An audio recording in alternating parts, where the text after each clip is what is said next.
Let's have a little listen to Simon Harris's words here and what he's open and saying. And I want everyone to think about this and really, really mull this over and question the foundational belief that he's working from. Right, so we'll have a listen.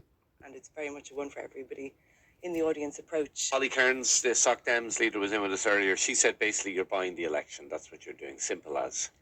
Would you say she would? I mean, those sorts of sound bites, with the greatest respect to Deputy Kearns or anybody who says those sort of things, that's all it is. I mean, when you're in politics, your job is to listen, to act, and to deliver.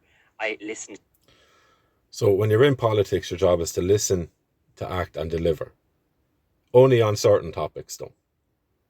So the vast majority of this country are sick and tired of being treated as second-class citizens in this country and having their money spent on others who have no business in this country, who've been invited here and brought in here by this man's government and his party, right?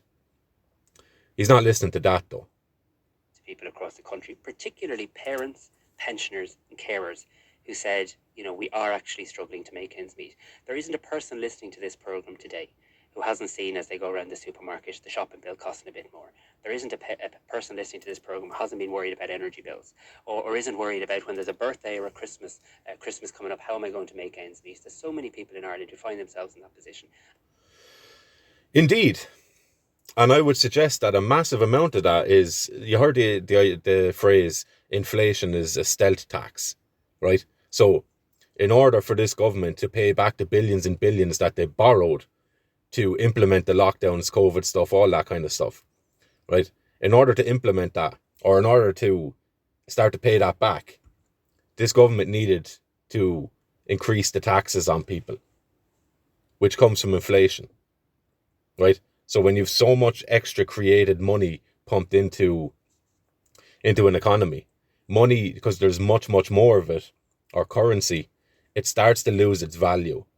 Meaning you can't buy the 10 or the 20 euro that you have in your pocket does not retain the same value and purchasing power that it did a year or two ago, because of the policies that this man pushed and promoted, and his government and the rest of them in there. And all we have simply done is listened to them and given them a little bit of their own money back. You didn't target those people, though. So this is the core of what I want to get at.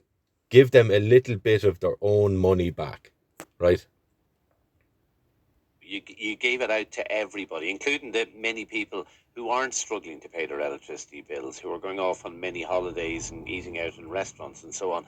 You gave money to them as well. You didn't target it. That's the criticism. So it's definitely true that some of our payments are universal, because I do believe people who pay their taxes and work hard in this country are entitled to a little bit of their own money back, particularly when the country's going well. So he believes that people are entitled to a little bit of their own money back. And my question for you is, can we grow up a little bit here and start to really consider, why are we giving these people money? What, it's not even giving them, because it's not a consensual thing.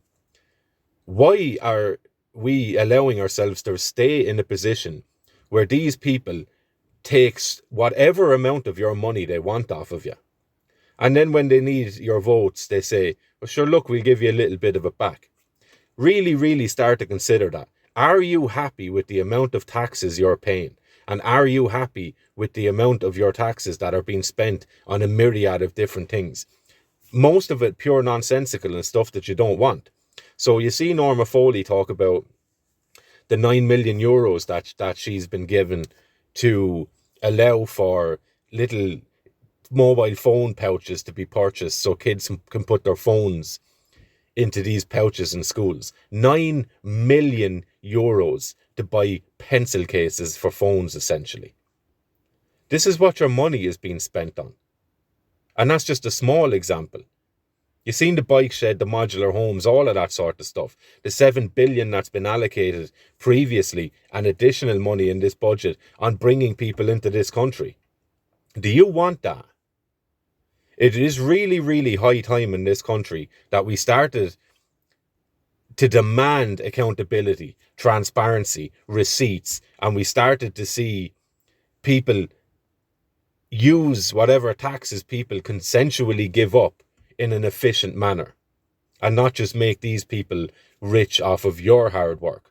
Like, this man, I don't believe has ever had a job, but he's probably far more wealthy than you are, and he'll probably make more money in his life based on nothing, based on no skills or ability at all. He would probably make far more money in your life than your entire family will make in theirs. So are you happy with this? Are you happy with this system continuing, where they just decide we'll take X amount off you and there's nothing you can say about that because the money comes out of your account before it's even put in there? Comes out of your wages before you even get your hands on it. You've no say over where this money goes. You've no say over how much they take off you. And you've no say over how this money is spent, because it's certainly not on you. Are you sick of that yet?